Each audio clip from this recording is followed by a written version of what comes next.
좀 해봤으면 좋겠습니다. 전지현 캐스터 나와 계십니다. 안녕하세요. 네, 안녕하세요. 네. 방금 전에 들어오시면서 했던 말 깜짝 놀랐습니다. 이 공개해도 되는 거예요? 네, 그럼요. 자랑스럽습니다. 스스로 암이라고 고백하셔가지고 네. 제가 깜짝 놀라가지고 참. 근데 뭐 그렇다고 해서 사견을 가지고 얘기하시는 아니요, 전혀 아니고요. 네. 도대체 중국의 반응은 뭘까? 여기에서 제가 굉장한 궁금증을 가지게 됐어요. 네, 맞아요. 저도 이게 그냥 반응은 아닐 것 같고 네. 우리가 분석해볼 가치가 있겠다는 생각을 했어요. 네네. 또 어떤 발언을 수상소감에서 했는지부터 좀 얘기해 주세요. 그러니까 7일에 한미 발전에 기여한 공로로 한미 친선 비영리 재단인 코리아 소사이어티 연례 행사에서 벤 플리트상이란 걸 받았습니다. 이 상은 한미 우호 관계를 증진하는 데 기여한 인물이나 단체에 주는 상인데 올해 BTS가 받게 된 거예요.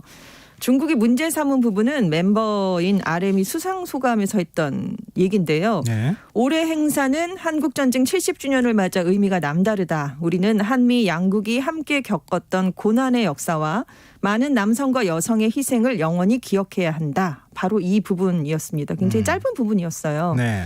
근데 이후에 중국 네티즌들 사이에서 나온 얘기가 BTS가 전쟁에서 희생된 중국 군인을 존중하지 않고 중국을 모욕했다라는 비난이 이어진 겁니다.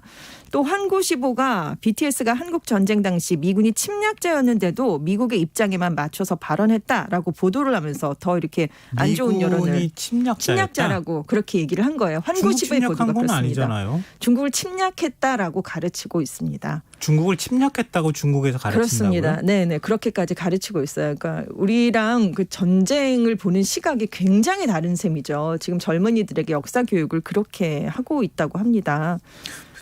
민족적이다 이런 그 애국주의적 사고방식에 너무 빠져 있는 거 아니냐 이런 지적들도 외신에서 하고 있기는 하던데요. 그러니까 항미 원조라고 부르잖아요. 중국은 항상 항미 원조 전쟁이라고 네, 한국 전쟁 6.25를 그러니까 그게 그거잖아요. 항미 원조 전쟁 원조한 거잖아요. 그렇습니다. 미국에 맞서서 북한을 도왔다. 그러니까 북조선을 도왔다. 뭐 이런 그런 뜻에서 항미 원조 전쟁이다라고 이제 초중 고교 역사에 다 기록이 되어 있습니다. 그러니까 미국 제국주의에 저항해서 북한을 조선의 독립과 중국의 안전을 지켜낸 승리의 역사다 이렇게 인식을 하고 있는데 지금 중국에서는 신중국 건립 초기에 사회주의 체제 확립, 반미 애국주의 운동으로 공산당의 통치 기반을 마련하게 된 영광의 역사다 이렇게 가르치고 있거든요. 근데 시진핑 주석이 2010년 당시 부주석이었는데 그때 이 한국 전쟁에 대해서 한 얘기가 이렇습니다. 조선 내전이 폭발한 이후에 미국 트루먼 정부가 제멋대로 파병을 진행해서 무장 간섭을 했고 중국 정부의 수차례 경고를 무시하고 38선을 넘어서 북중 변경의 압록강과 두만강에 육박했고 중국 동북 변경 도시와 마을을 폭격했다. 이렇게 가르치고 있는 겁니다. 북한의 남침에 대한 언급을 전혀 하지 않았는데 이게 그대로 그냥 교과서에 그대로 기술되어 있는 그런 내용들이에요. 그래서 중국이 대외적으로 어렵거나 내부적 결속을 다져야 할 때 이 항미 원조 정신을 굉장히 강조하고 있거든요. 그래서 특히나 2013년에 시 주석이 집권한 이후에 미중 갈등이 좀 커지면서 이 움직임이 최근에 더 부각되고 있는 그런 상황입니다. 항미 원조 기념일이라는 게 어떤 날이에요? 그러면 그러니까 참전일을 얘기하는 거예요? 그렇습니다. 네. 그러니까 이게 10월 25일에 처음으로 이제 중국 군이 전투를 치르게 된 거예요. 이 전쟁에 참여를 해서 그래서 그걸 기념하는 행사를 대대적으로 지금 펼치고 있습니다. 장진호 전투나 이때 무렵에 중국이 이제 본격적으로 전쟁에 개입을 하죠. 그래서 하는데 이제 10년 단위로 한국전쟁 참전 기념식을 굉장히 크게 해요. 이제 되게 그렇잖아요. 행사들이 10주년 단위로. 근데 미국과의 관계를 고려해서 규모를 결정하는데 2000년에 참전 50주년에는 당시 장점인 국가주석이 직접 연설을 하면서 크게 기렸습니다. 왜냐하면 그 전에 미국의 세르비아의 베오그라드 주재 중국 대사관 오폭 사건이 있었거든요. 그래서 중국에서 반미 여론이 굉장히 고조됐던 시기였기 때문에 크게 기념을 했고 반면에 글로벌 금융위기 직후에 조금 우호적인 미중 관계가 형성됐던 그 60주년 때는 후진타오 국가주석이 연설을 하지 않고 방금 말씀드린 것처럼 시 주석이 당시 부주석이었는데 부주석에게 연설을 하게 하면서 약간 한 단계 격하를 시켰어요. 근데 올해가 70주년이잖아요. 최근에 미중 갈등이 굉장히 고조도에 있기 때문에 지금 성대하게 기념을 할 것이다. 이런 예측이 많은 가운데 의외로 미국 대선을 앞두고 있는 시점이니까 미국 유권자 표심을 자극하지 않기 위해서 조금 조촐하게 할 수도 있다. 이런 예상이 함께 나오고 있는데 일단은 한국 전쟁과 관련된 애국주의 영화와 드라마를 지금 이 시점에 맞춰서 대거 선보일 예정입니다. 25일이라고 말씀을 드렸잖아요. 네네. 금강천이라는 영화가 10월 25일에 중국 전역에서 대대적으로 개봉되는데 이게 휴전 직전에 금강산 지류인 금강천에서 벌어진 전투를 그렸는데요. 미군의 포탄이 쏟아지는 와중에 금강천에 부교를 설치하는 중공군의 극한적 애국심을 그린 영화 이렇게 소개가 되어 있습니다. 그러니까 어떤 내용인지 그냥 감이 잡히실 것 같아요. 그래서 예전에 제작했던 항미 원조전쟁 영화들도 다시 다 새롭게 좀 지금 만들고 있고 그런 상황입니다. 그래서 이런 분위기 속에서 지금 BTS의 수상소감이 나왔잖아요. 그것도 한국 정쟁과 관련돼서. 네. 그래서 중국인의 심기를 건드렸다. 뭐 이런 얘기가 지금 나오고 있습니다. 우리나라 1970년대를 다시 보는 듯한 느낌이에요. 네. 사실 그때 방공 영화 얼마나 많이 드라마나 그렇죠. 이런 거 나왔습니까? 네네. 그때 모습을 지금 중국이 보여주는 것 같다. 이런 생각도 좀 드는데요. 네. 그러니까 이렇게 전 뭐 중국인을 상대로 해서 막 네. 이렇게 선전전이라고 해야 되나요? 네네. 이런 것들을 하고 있는 사이에 네. BTS 발언이 딱 나오니까 네. 그걸 또 의미로 확 또 하겠다 막 그렇죠. 부여해서 네. 반발을 하고 있다는 그렇습니다. 거 아닙니까? 그렇습니다. 근데 우리도 저도 지금 그런 모습이 좀 어색한데 네. 다른 나라들도 비슷한 것 같아요. 훨씬 그렇겠죠. 서구에서는 훨씬 더 이제 자유주의 이런 것들이 그렇죠. 확립이 됐으니까요. 영국의 파이낸셜 타임스가 중국에 진출한 외국 브랜드가 중국의 편협한 민족주의에 희생된 최신 사례가 발생했다 이렇게 보도를 했고요. 로이터 통신은 중국에서 대형 브랜드들이 마주할 수 있는 정치적 지뢰를 보여준다 이렇게 밝혔습니다. 뉴욕타임스의 보도는 중국 네티즌들이 악의 없는 발언을 공격했다라고 보도를 했는데요. 이렇게 중국이 한국 때리기, BTS 때리기에 나섰는데 주요한 서구 외신들이 다 비판적인 목소리를 굉장히 높였습니다. 그래서 총공세에 나서니까 중국에서 약간 물러서는 그런 모습을 보이면서 약간 잠잠해진 분위기가 나오고 있죠. 근데 중국 외교부가 네. 뭐 진화에 나섰다 이렇게 얘기는 하는데 그렇습니다. 저는 그 외교부 발표 내용도 이게 진화인지 아닌지 잘 구분이 안 되던데요. 잘 들어보세요. 12일에 자오리젠 중국 외교부 대변인이 이제 진화에 나서면서 한 말입니다. 네. 이제 우리나라 기자가 질의를 한 거예요. 논평을 해달라고. 우리 모두가 역사에서 교훈을 얻고 미래를 향해 나아가면서 평화와 우정을 강화해야 한다. 이렇게 언급을 했는데 자오리젠 중국 외교부 대변인이요. 전랑 외교를 하는 그런 네. 굉장히 독서를 그냥 그대로 얘기하는 사람인데요. 이게 어떻게 저 진화에 나선 건지 난 여기에서요. 평화와 우정을 강화해야 된다는데 방점이 쳤겠답니다. 자 그러면 싸우지 마시고 네. 공격하지 그래서, 마라. 이런 메시지였다고요? 그렇습니다. 물러서야 된다. 이렇게 해석이 됐대요. 근데 이게 지금 외교부 대변인이 공식적으로 한 말이니까 중국 정부의 입장과 마찬가지거든요. 그러니까 중국 관영 매체들이 잇따라 보도를 하다가 그래서 중국 당국이 하지 말라는 얘기니까 그 기사들을 다 내리면서 지금 여기 앞장섰던 것이 환구시보잖아요. 네. 자오리젠 대변인이 12일 저녁에 이 얘기를 했거든요. 네. 13일 오전부터 바로 기사가 다 내려갔습니다. 대신 이제 영문판인 글로벌 타임스 기사를 인용한 기사가 남아졌는데 그 제목도 톤이 약간 좀 다운이 되면서 약간 수그러지는 그런 입장을 보이고 있고요. 중국의 다른 매체에서는 아예 이런 관련 사안을 일체 보도를 하지 않고 있습니다. 외교부 대변인이 한마디 했다고 모든 네. 언론이 이렇게 나서서 갑자기 조용해지고 참 네. 신기합니다. 네. 참 중국이 그만큼 언론 통제하고 있다는 얘기를 그럼요. 증명해 보이는 것이 아닌가 네. 싶은데요. 근데 BTS 사태 이전에는 또 이효리 씨도 한번 곤욕 네. 치르지 않았어요? 최근이었죠. 네. 그러니까 얼마 전에 방송에서 이제 예명을 좀 지어보자. 글로벌하게 마오 어떠냐 이렇게 얘기를 했었는데 그 이후에 중국 네티즌들의 정말 테러 공격을 받았습니다. 마오쩌둥 전 중국 국가주석과 중국을 폄하하고 조롱했다 이런 얘기를 들었는데 사실 맥락을 보면 그런 의도가 없었다는 건 잘 알 수가 있고 이게 중국을 대상으로 방송이 나간 게 아니거든요. 우리나라에서 방송된 건데 이런 댓글 공격을 당한다는 건 말이 안 되지 않느냐. 그때도 지금 어이가 없다 이런 얘기가 나왔었고 트와이스의 대만인 멤버 쯔위가 2016년에 네. 태극기랑 대만 국기를 함께 흔들었는데 네. 그때도 난리가 나서 공식적으로 사과하는 그런 일이 있었잖아요. 그런 일이 이번에는 BTS한테도 벌어졌습니다. 약간 객관적으로 떨어져서 보는 뭐 조금 더 떨어져서 본다면 뭐 가까이서 가서 보면 다 이해가 안 되지만 더 떨어져서 본다면 마오 이름 이렇게 언급하는 거 중국인들이 좀 불쾌한 마음이 들 수도 있겠죠. 뭐 장난삼아 이렇게 얘기했다고 하면 찌위 사태도 대만하고 중국 관계가 있으니까 그렇죠. 네. BTS는 아닌 것 같은데. 그러니까요. 그래도 BTS는 아닌 것 같은데 네. 그런 생각이 드는데요. 근데 이게 중국인들의 이런 공격이 우리나라만 그런 게 아니라면서요. 그렇습니다. 그 독일 자동차 업체 메르세데스 벤츠가요. 상황을 모든 각도에서 바라보세요. 좀 더 개방적으로 바뀔 겁니다. 이런 문구를 담은 자동차 홍보 사진을 SNS에 2018년에 게재를 했는데요. 그때 중국에서 또 난리가 났습니다. 왜냐하면 이 문구가 달라이라마가 한 얘기였기 때문이에요. 달라이라마가 한 얘기를 어떻게 광고에 쓸 수 있느냐라면서 굉장히 좀 안 좋은 의견들이 쏟아지니까 결국 사과를 했습니다. 곧바로 사과문을 올렸고요.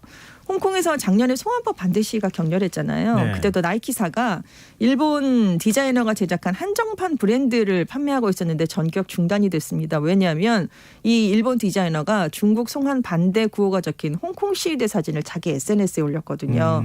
그러니까 불매운동 하겠다 이렇게 네. 압박을 해서 바로 또 사과를 한 적이 있고, 그리고 작년에 NBA랑 또 중국 사이가 좀 안 좋았던 적이 있어요. 왜냐하면 휴스턴 로켓츠의 단장이 홍콩 시위를 지지한다는 거를 자기 트위터에 올린 적이 있습니다. 네. 그래서 그 이후에 중국 중앙방송 CCTV가 1년여간 NBA 중계를 바로 끊었어요. 근데 지금 중국에서는 굉장히 농구 팬이 6억 명을 넘을 정도로 인기가 많고 여기서 굉장한 수입이 나오는 거였거든요. NBA는. 그래서 NBA가 중국에 바로 공개 사과하는 그런 일도 있었습니다. 근데 이런 중국의 애국주의 열풍 뒤에 샤오퍼농이 있다면서요? 네. 우리식으로 말하면 극성 열혈 네티즌 네, 뭐 이렇게 그렇습니다. 해야 되나요? 소분홍이에요. 우리나라 발음으로 하면. 네. 그러니까 작은 분홍색이라는 얘기인데 애국심으로 무장한 젊은이들입니다. 1990년대 출생한 주링허우, 2000년대 출생한 링링허우가 주축이 되고 있는데 온라인 환경이 익숙하다는 건 뭐 우리도 마찬가지지만 네, 지금 이 세대들의 특징은 시주석 체제에서 강화된 애국주의 교육을 받은 세대들이라는 점입니다. 그러니까 세계 중심이던 중화민족이 열강의 침략으로 굴욕을 당했지만 공산당의 통치와 개혁개방 덕분에 영광을 되찾고 있다. 이런 역사, 애국주의 역사를 배우고 있는 거예요. 그래서 네.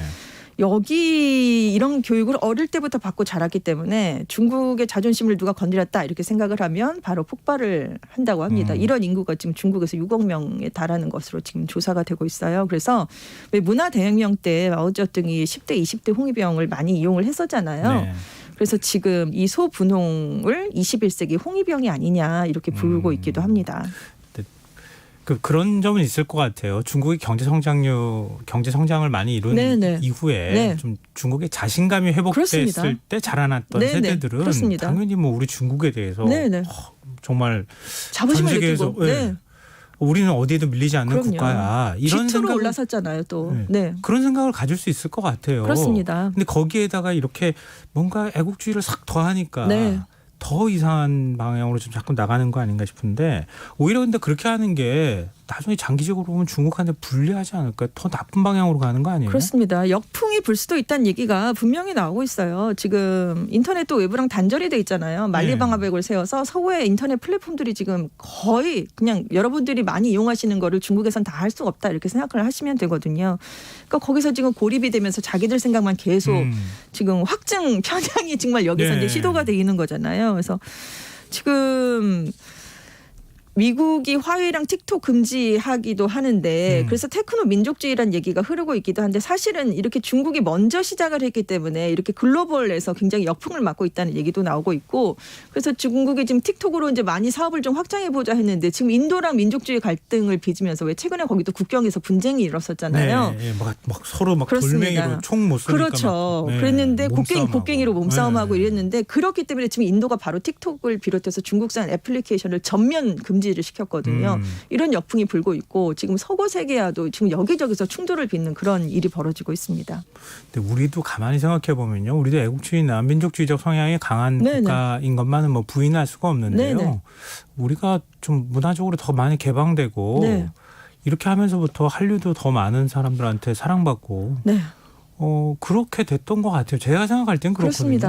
그러니까 중국도 그렇게 네. 중국의 중국이 전 세계에서 좀 리더 국가로서 역할을 하려고 그러면 이런 틀에서 좀 사고가 깨져야지 가능한 거 아닌가 싶어요. 근데 지금 중요한 게 또 하나가 코로나가 변수가 되고 있어요. 코로나19가. 중국 책임론을 전 세계적으로 지금 다 중국에 책임을 물어야 된다 이런 분위기가 형성이 되고 있었잖아요. 네. 그러니까 그걸 극복해야 된다라면서 오히려 애국주의를 더 강화하면서 이런 목소리를 키우는데 그리고 전 세계적으로 솔직히 코로나19 때문에 지금 민족주의가 강화되고 있는 그런 시점이거든요. 점점 극단화돼 가고 있는 그러니까 경향이 중국만 나타나잖아요. 그런 건 아닌데 중국에서는 오히려 지금 책임에 대한 그런 목소리가 비난의 목소리가 굉장히 높아지기 때문에 그만큼 중국 내에서 애국주의에 대한 목소리, 애국주의 교육에 대한 목소리가 훨씬 더 강화되고 있는 그런 추세입니다. 근데 문화 냉전이라고 하는 용어가 등장했어요. 그렇습니다. 중국이 그냥 단순히 BTS를 때리는 게 아니라 네.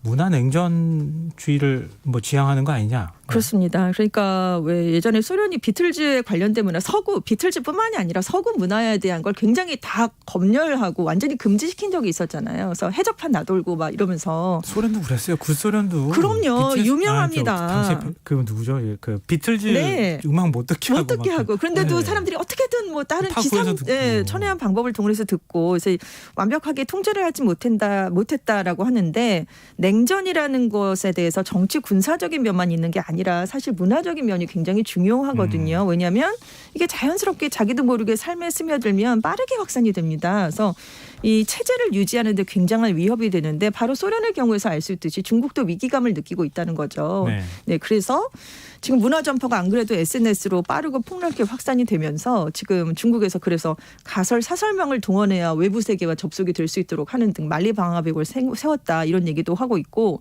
그리고 공격적인 전략으로 강력한 플랫폼을 만들어서 우리도 중국 문화에 대한 우수성을 좀 알려보자 하는데 이게 사실 좀 잘 되고 있지 않다는 거죠. 억지로 한다고 되는 게 아니에요. 문화라는 게 사실 네. 그렇잖아요. 앞서고 있는 곳에서 이제 다른 곳으로 자연스럽게 흘러가면서 이제 전파가 되는 건데 그래서 언론을 동원해서 문화 전쟁의 앞장을 서고 있는데 그게 바로 환구시보가 매개체가 되고 있다는 얘기입니다. 그런데 이 외국 언론들이 그동안 중국의 만리방화벽에 대해서 굉장히 좀 적대적인 감정을 보여왔는데 이번 BTS 사태가 커지니까 굉장히 장문의 기사들을 쓰기 시작한 거예요. 조목조목 반박하는. 그래서 중국이 좀 고립되는 상황이 지금 벌어졌습니다. 그래서 네. 중국 외교부가 그래서 서둘러서 사태를 잠재웠다. 이런 평가도 나오고 있습니다.